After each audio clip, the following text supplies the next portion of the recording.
American Journal of Medicine has found that laughter increases secretion of catecholamines and endorphins, which in turn increases oxygenation of the blood, relaxes the arteries, speeds up the heart, decreases blood pressure, which has a positive effect on all cardiovascular and respiratory ailments, as well as overall increasing the immune system response.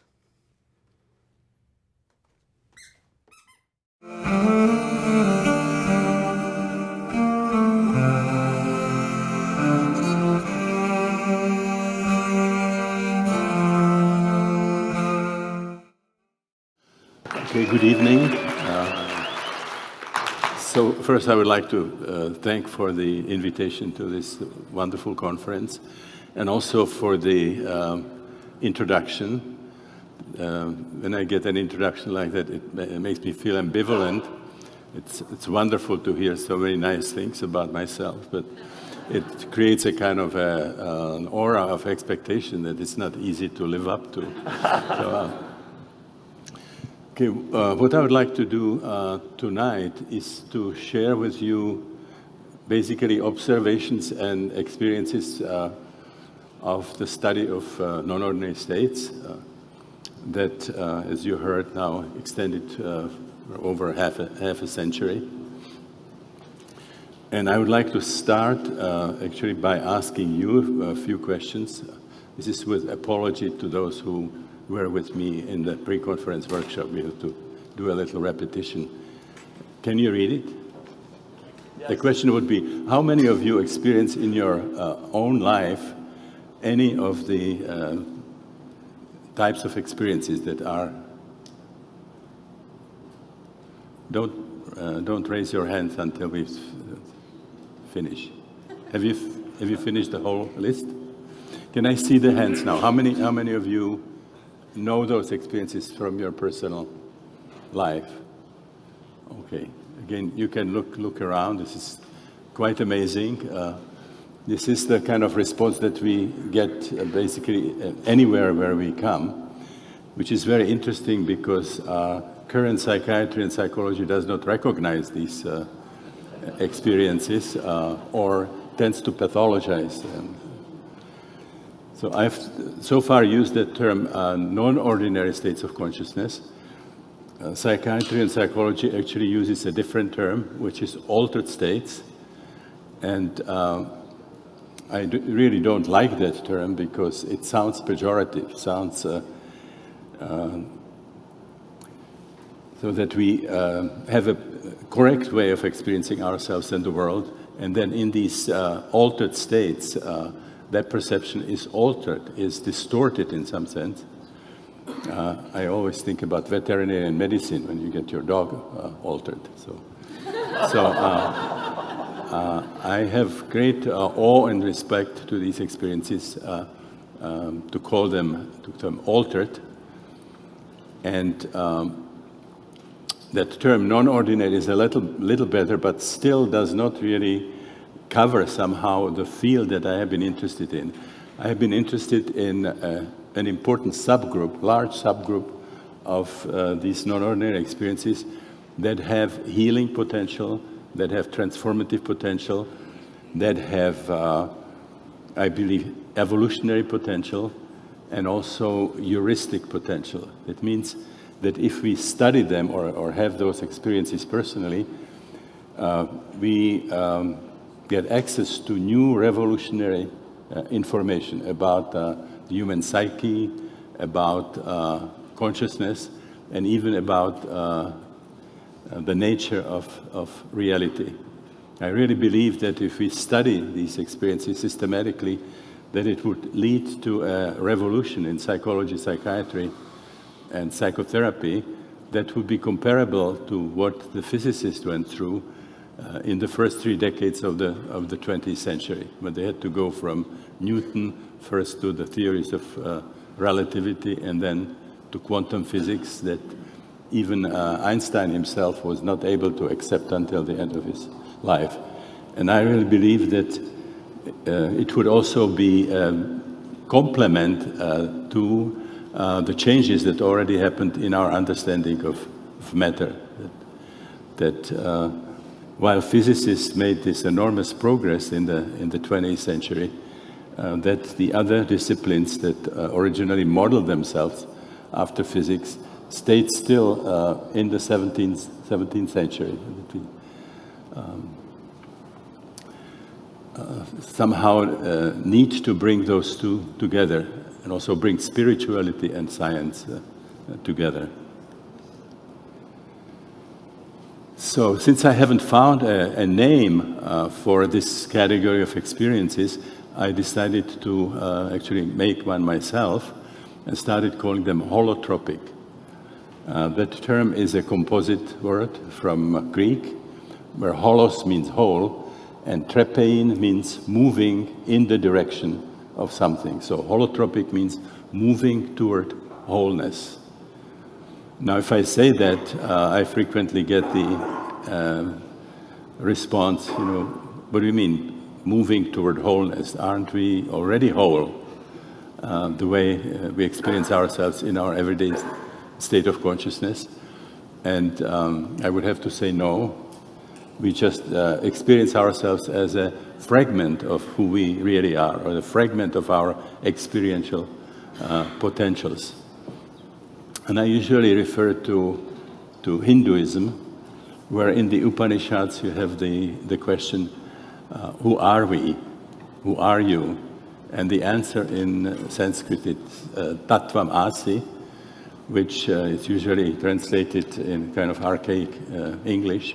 Thou art that, or you are it, with a capital I, means we are not nama rupa, we are not name and shape.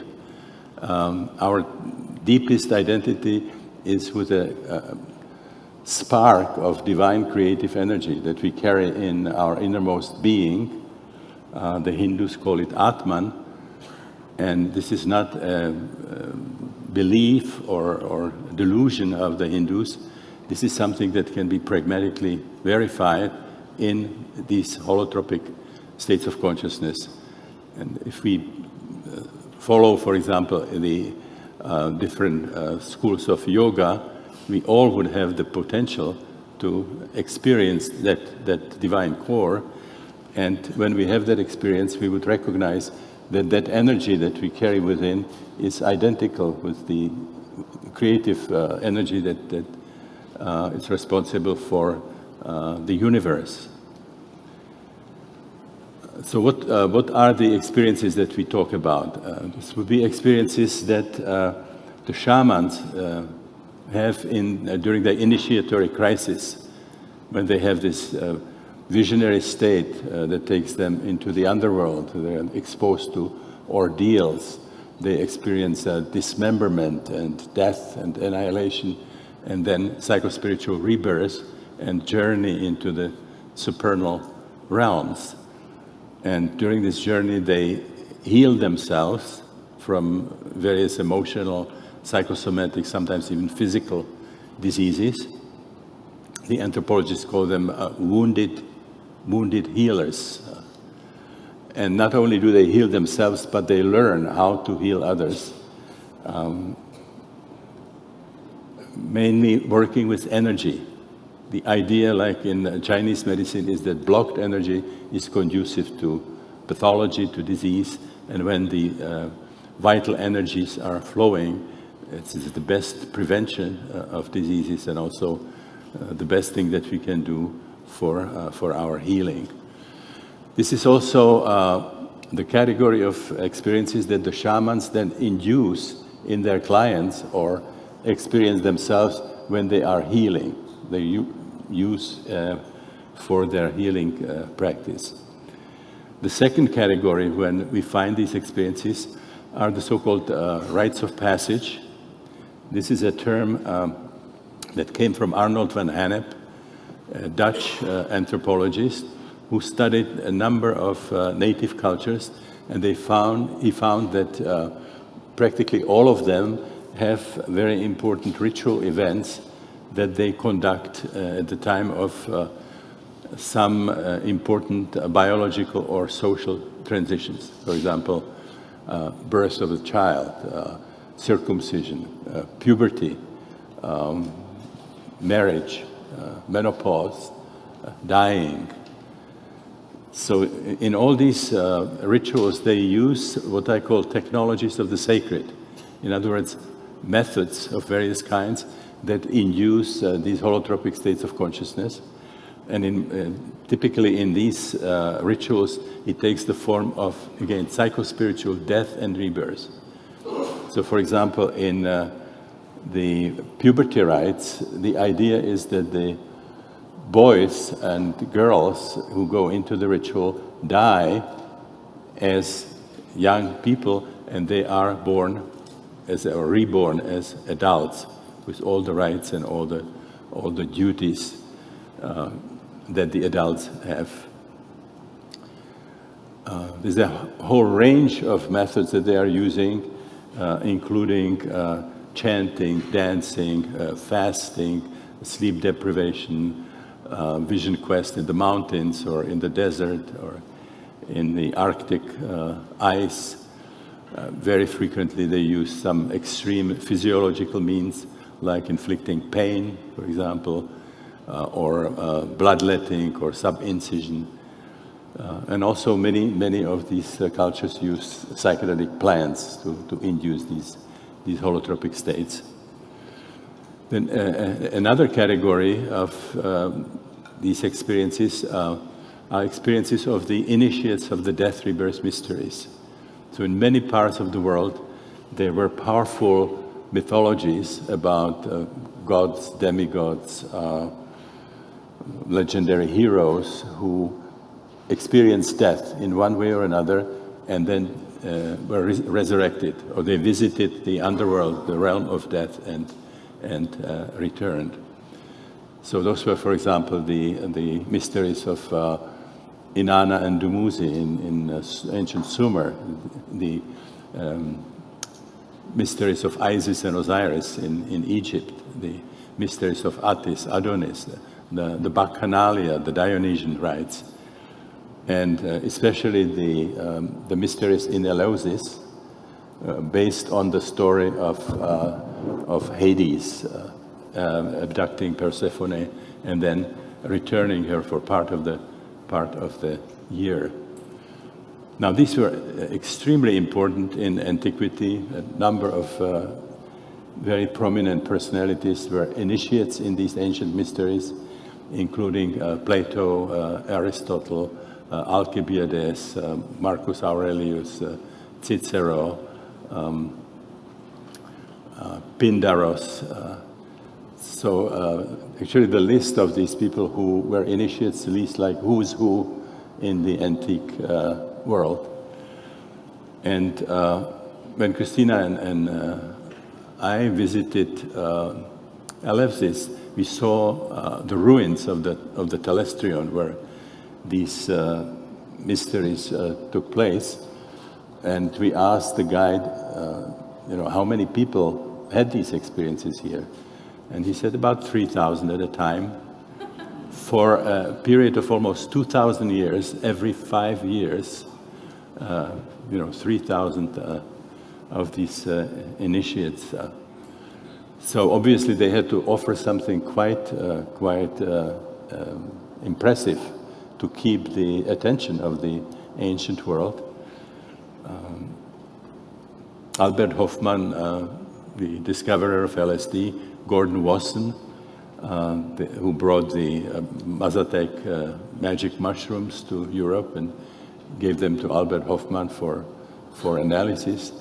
And Karl Rack, a Greek scholar, wrote a book which was called Road to Eleusis. And they showed that the key to these mysteries was a beverage, sacred beverage, which was called Kykeon, Kykeon, that was given to the initiates at the critical time of these mysteries, and that this was a beverage that was made of ergot, very similar in its effects to LSD.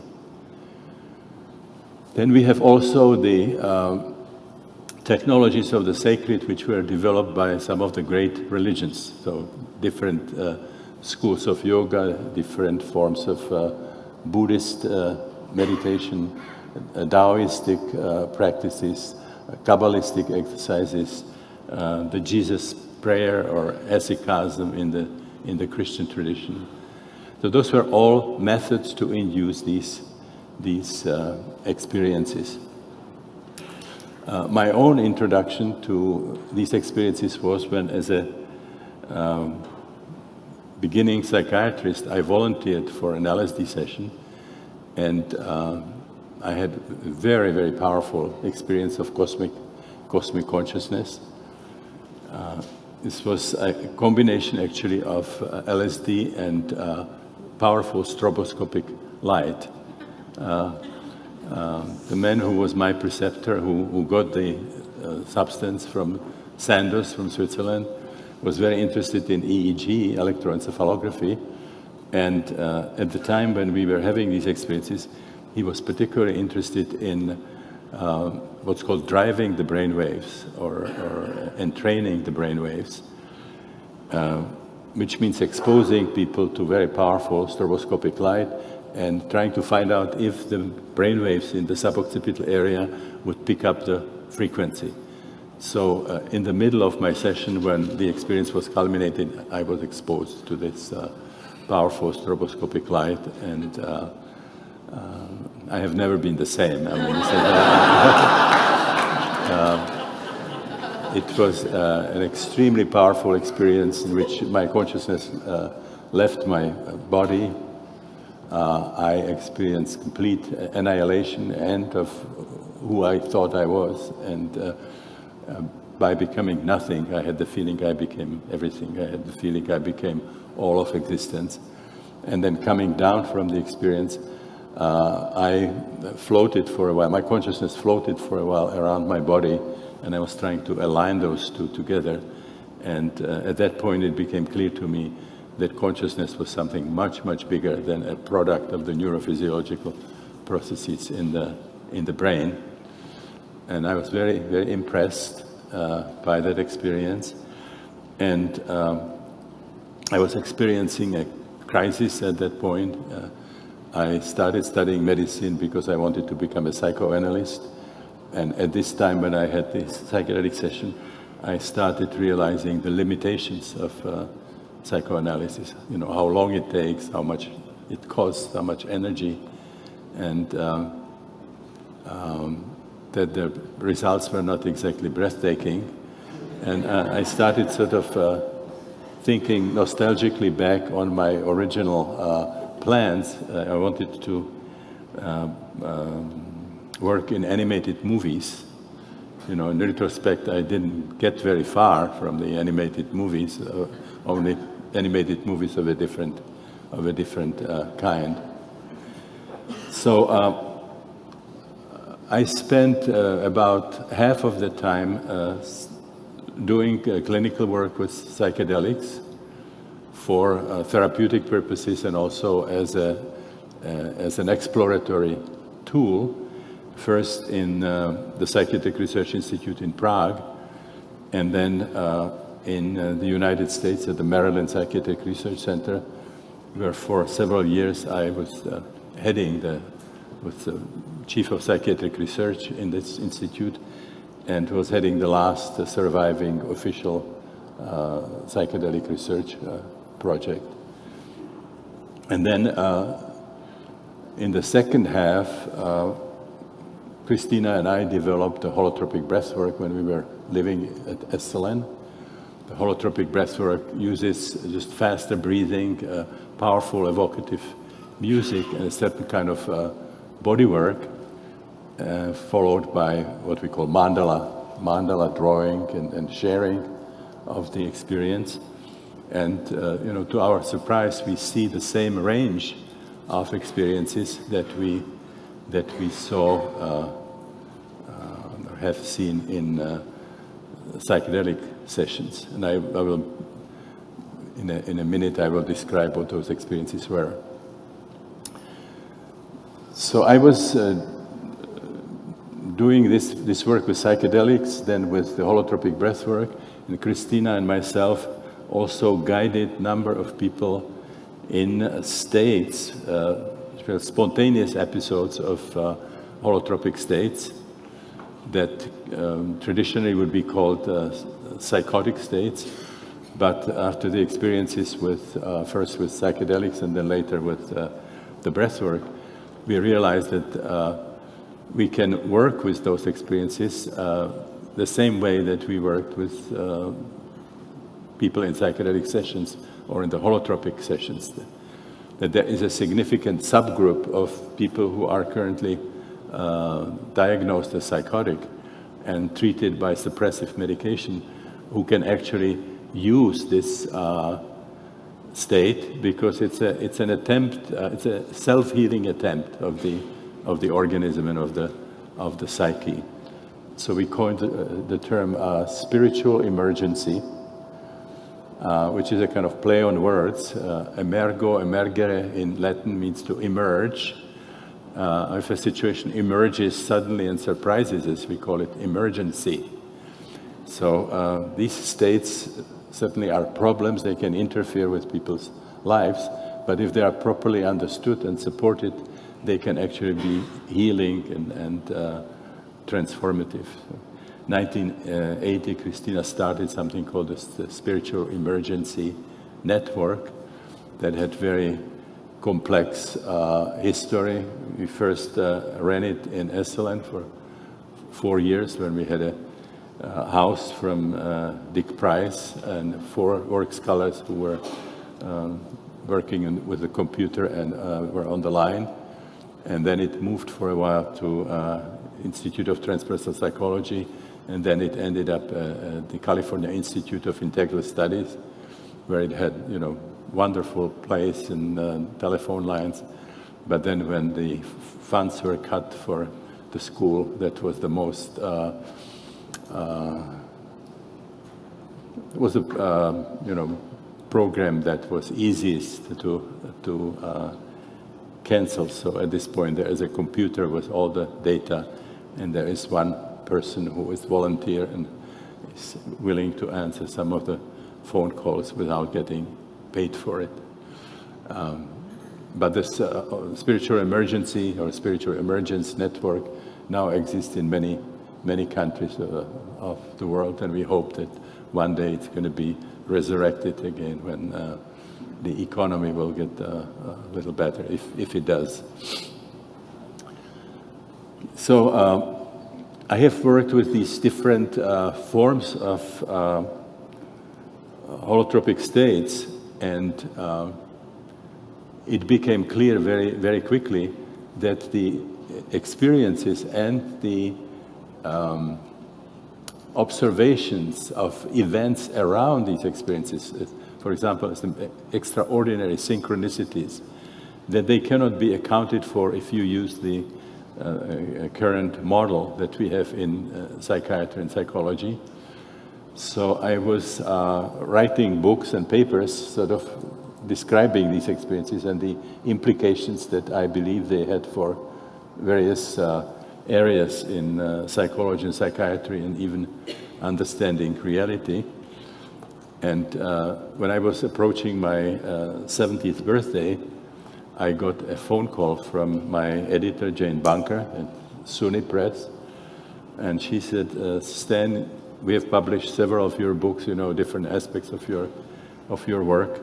Would you consider writing one book that would kind of sum it up and would be kind of introduction to the already existing books? And then there was a pause, and then she said, well, and would you specifically focus on those observations that current psychiatry and psychology cannot explain? And there was an even longer pause, and then she said, and would you just sketch what psychiatry and psychology should look like if it would sort of integrate and accommodate these kinds of experiences? So this is what we call tall order. But I was very excited because I was planning at the time to retire, or at least semi-retire. And we had the holotropic breathwork happening all over the world. There was a whole new generation of people who were trainers, facilitators, and we needed a manual. And this was like a offer to publish a manual for us. So I decided to write the book. and I gave it a kind of deliberately provocative title, Psychology of the Future. I felt that if you write books like The Holotropic Mind or Beyond the Brain, you know, that people can take it or leave it. If you say this is psychology of the future, people either get excited or they get pissed and irritated. You know, how can you dare, you know? Either way, so this is the book that summarized at the time. This was way back. This was 12 years ago. Summarized the observations. I'm 82 now, so this is the time where people look back. So I'm now working on a paper that I call legacy paper. That Christina is not very excited about the title because it looks feels terminal to her, you know. So she would like me to hang around for a while. So I will just now summarize some of the things from this paper, describing the categories where I believe psychology and psychiatry should be radically changed to accommodate all these observations from these holotropic states. Let me see.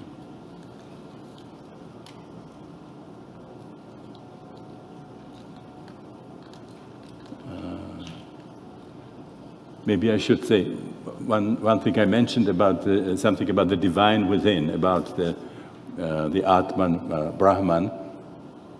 So I just saw this page here where there are statements from other religions showing that the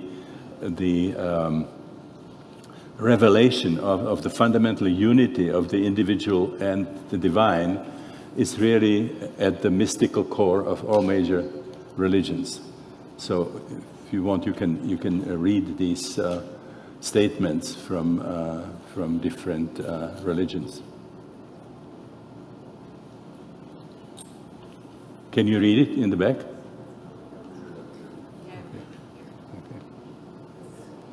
Okay.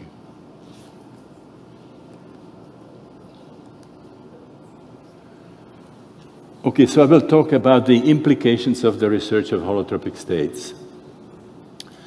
Now, the first change that, in my opinion, should be made in psychiatry and psychology is to vastly expand the model of the psyche that we have. We have a model of the psyche which is limited to postnatal biography and to the Freudian individual unconscious, which is also a derivative of the postnatal biography, things that we have forgotten, that we have repressed, that we rejected, that we cannot accept, and so on. And if we work with holotropic states, the experiences simply will not stay, you know, with this kind of very limited range, and you will see the experiences moving to deeper realms of the unconscious. And the first domain that emerged in this work, first with psychedelics, but then repeatedly in holotropic breathwork and also people in spiritual emergency, were experiences that I call perinatal.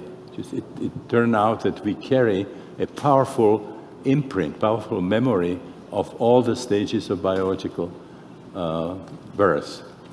All the difficult emotions, all the difficult physical sensations are still recorded in our unconscious, and they represent a pool out of which various difficulties can form in interaction with postnatal traumas. I actually was able to distinguish 4 experiential patterns when the process of self-exploration regresses to birth. The experiences come in 4 experiential clusters, and you can relate them to the consecutive stages of birth. And I will show you later the scheme. But the first matrix would be the situation when the fetus is still in the womb. in a kind of an advanced stage of pregnancy before the delivery starts. The second would be when the contractions start, but the cervix is not open. The third matrix is the situation of the struggle through the birth canal, and then the fourth matrix is the actual coming out. So all this is recorded in our unconscious, and it's quite amazing that it's not acknowledged in psychiatry. Usually the reason for it is given that the cortex of the newborn is not myelinized. The neurons are not covered by the kind of a fatty substance which is called myelin. But it's extraordinary that the same argument is not used against the fact that the situation immediately after birth is important. There's a general agreement that even exchange of looks between the mother and the child is important and can influence the whole future relationship. And certainly nursing is seen as very important. We have now experiences from prenatal research showing tremendous sensitivity of the fetus already in the womb. So we have now the fetus sensitive in the womb, sensitive immediately after birth, but the hours of birth are not seen as a psychotrauma. We pay attention to it in psychiatry only if it's so bad that it damages the brain cells, but just the experience of birth is not seen as a trauma. Now this would have to change, because it's absolutely obvious to people, you know, who did some inner exploration, that there is a powerful record of birth, and that it has great significance for our later life. And then beyond that, there is also a vast area which we now call transpersonal. Again, not acknowledged in academic psychiatry. This shows quite a bit of overlap with the Jungian concept of the collective unconscious, the historical and the archetypal unconscious. So we need a vast cartography of the psyche that includes the postnatal, the biographical domain, includes the perinatal domain with the 4 distinct matrices, and then the transpersonal domain, where we can have experiences of identification with other people, group consciousness, experiential identification with animals. We can have experiences in other centuries, sometimes with the sense of personal remembering. Then we talk about past life experiences, a very, very important category of experiences with tremendous therapeutic potential. You know, none of this is currently incorporated in the model of the psyche, which is used in clinical psychiatry. Certainly, it's known to people who work outside of mainstream psychiatry. You know, in different workshops and sort of. Certainly Jungians and people who do rebirthing and work with breath work, they are aware of this vast cartography, but it somehow has not been acknowledged to my knowledge, in academic circles. Then the second, very, very important change that would have to be done is in the understanding of the relationship between matter and consciousness, or specifically brain and consciousness. Very few people realize that we have absolutely no proof that consciousness comes from the brain. We have enormous number of observations from clinical neurology, from experimental psychiatry, and other areas showing that there are systematic correlations between the anatomy and physiology of the brain and states of consciousness. But none of it is really proof that consciousness is coming from the brain. So the question is not about the correlations, they are definitely there, but the conclusion that was made is in formal logic known as non sequitur. It doesn't really follow. And to know what I mean, you can just look at the television set. where the quality of the sound and the picture depends critically on the conditions of the TV set. But we would laugh at somebody who would, try to study the transistors and the transformers and the wires down to the subcellular level or subatomic level and believe that they will understand why at 7 o'clock a Mickey Mouse cartoon sort of showed up. So the correlation does not necessarily mean proof that the program is coming from the box. It also leaves open the possibility that the set mediates consciousness but doesn't really create it. So we have actually a large number of observations that show that consciousness can do things that the brain cannot possibly do. And I could give you many examples of transpersonal experiences, but I will just mention one category that you all know, which are the near-death experiences, where people in a state of cardiac arrest and also with a flat EEG can have experiences of consciousness leaving the body and maintains the perceptual ability, can observe what's happening in the room, can travel to other rooms of the building, can have accurate perception of what's happening there, or can experience something that's happening hundreds of miles away. And if you have an open-minded researcher, they will find out that those were accurate perception. And now we have also studies by Ken Rink and his co-worker Valerino about blind people who are organically blind since birth, and when consciousness leaves the body, they can actually see. And Ken Rink talks about veridical out-of-body experiences. They not only see, but what is there can actually be validated by people who have the gift of sight. The next category would be the architecture of emotional psychosomatic disorders.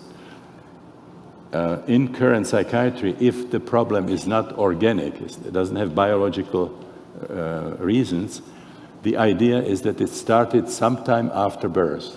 And for example, in classical psychoanalysis, we link different emotional problems to stages of the libido development, the fixation of libido.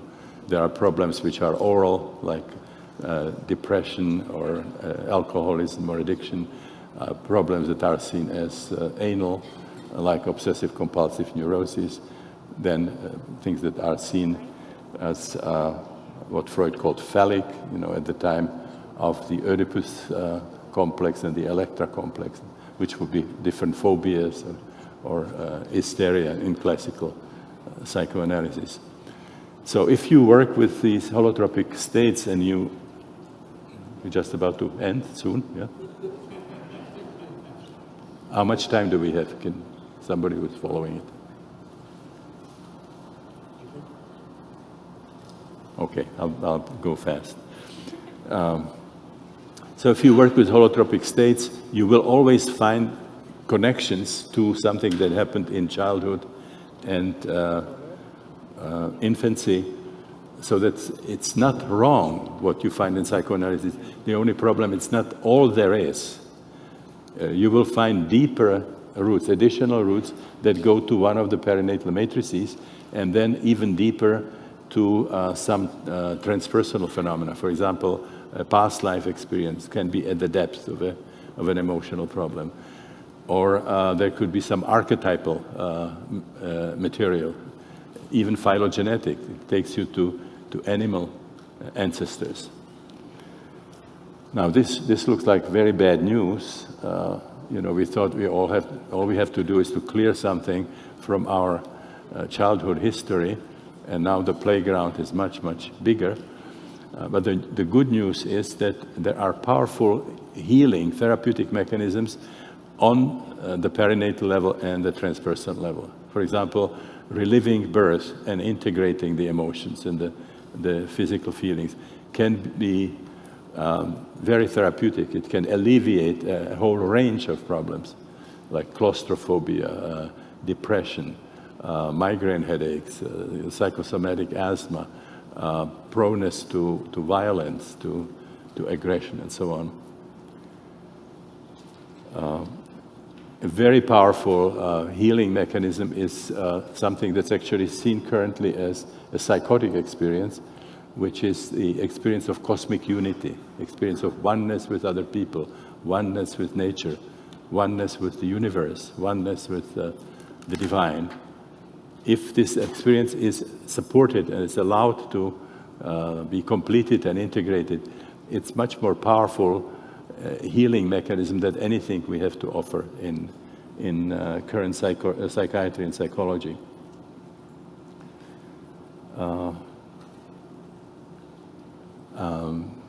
I will just say something about the strategy of self-exploration, psychotherapy. We have enormous number of schools of psychotherapy, and each school tells us something different about what are the major motivating forces in the psyche. Is it sex, the way Freud saw it? Is it inferiority complex that we try to overcompensate, as Adler saw it? Is it that society doesn't allow us to have full sexual life, the way Wilhelm Reich saw it? So each school will give us a different story. So if we have a problem, we can flip a coin, and with each school comes a different story, different explanation, and each school will offer a different technique that we use with our clients. There exist studies showing that there is really no significant statistical difference between the therapeutic results of these schools. That if anything, the differences are inside of the schools. There are better therapists and not so good therapists inside of the schools, but you cannot say that statistically one school or another offers better results. And some of these studies show that what really works in psychotherapy is something that the therapists usually don't think about, and it's very difficult to put into scientific language, something like the quality of human encounter between the therapist and the client, or the feeling of the client of being unconditionally accepted by another human being, frequently for the first time in their lives, and factors of this kind. So what is the holotropic alternative? It's very interesting. It shows that if you are in a holotropic state of these different categories, I'm not talking just about the breathwork, but all the different categories. If you are in a holotropic state, it mobilizes self-healing mechanism, self-healing potential in the psyche. And when we work with these states, we become more like midwives or co-adventurers. We are not the fixers who come with sort of brilliant insights and interpretations. The interpretations would be, for the same thing, would be different depending on the school. Whereas in the holotropic states, you just simply support what is happening, and we would support it. We have such trust in the process now that we would support it even if we don't at times understand what is happening. We believe that there is a deeper intelligence that's sort of operating in these states. I think I will just take the one, which is the most obvious one, which is spirituality. Western science is materialistic. Philosophy is monistic materialism. So the history of the universe is the history of developing matter. And life, consciousness, intelligence are kind of latecomers, more or less like a fluke, something that happened in an insignificant part of a universe that has billions of galaxies. So if you have this kind of a worldview and you start speaking about spirit, something spiritual, well, what are you talking about? Haven't you learned your science? Don't you know what materialistic science discovered about the universe? So when somebody is spiritual from a strictly sort of materialistic scientific point of view, This is superstition. This is called magical, primitive thinking. And if you have an intelligent person and that person still talks about God or goddess, then we have psychoanalysis. This is in our infancy, we saw our parents as these godlike figures, and it persists in our psyche, and we kind of project it and make gods and goddesses out of them. And then if you have direct experiences of spiritual experiences, which would be the perinatal or the transpersonal experiences, you would be seen as having a mental disease. We don't have in current psychiatry a category, this is a mystical experience, this is a spiritual experience. So people get diagnoses for experiences that in other cultures would be seen as extremely valuable.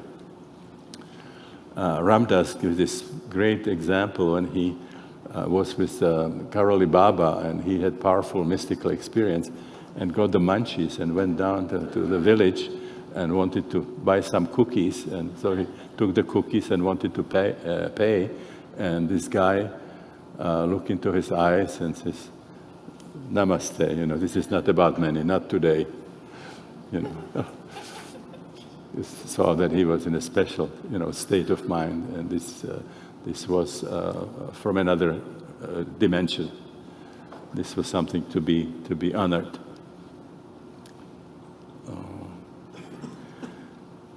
Now, let me just say what I believe would be the problems when these kinds of revisions are not made in psychiatry and psychology. One thing would be that our understanding of emotional and psychosomatic disorders would be superficial and inadequate, because we would be missing the deeper roots that come from the perinatal and the transpersonal level. It also means that to do effective therapy, we would have to have tools that can reach those deeper levels. The other thing, without those changes, without expanding the cartography, we would not be able to understand in current psychiatry phenomena like shamanism, for example, like rites of passage, or what people were doing in these mysteries, or even what people are trying to do in Buddhist meditation or Zen meditation. We don't have categories for that in current psychiatry, other than maybe believing that meditation is good for relaxation, but not as a tool for philosophical and spiritual discovery.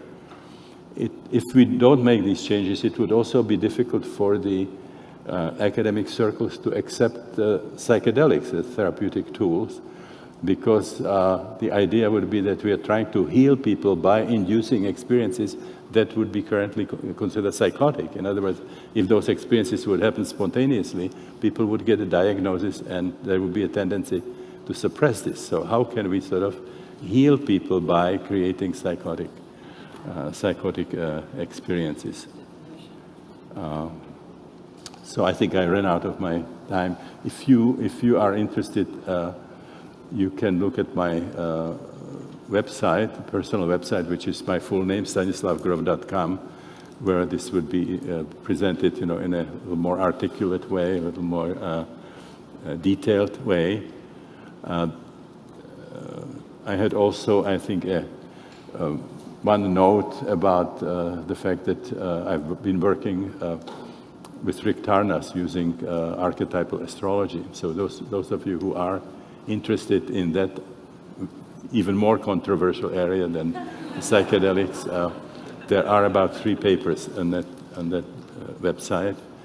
And there were several people today and in the pre-conference workshop asking about the holotropic training for facilitators, or even participating in the training, even if you don't want to become a facilitator, just for your own personal interest. This would be another website, which is holotropic.com, that would describe that training, what the training is about. So I'm sorry for dashing through this, but they said in ancient Rome, vita brevis ars longa means the art is long and the life is short. So, I was trying to cover a big territory in 45 minutes. So thank you very much for your patience.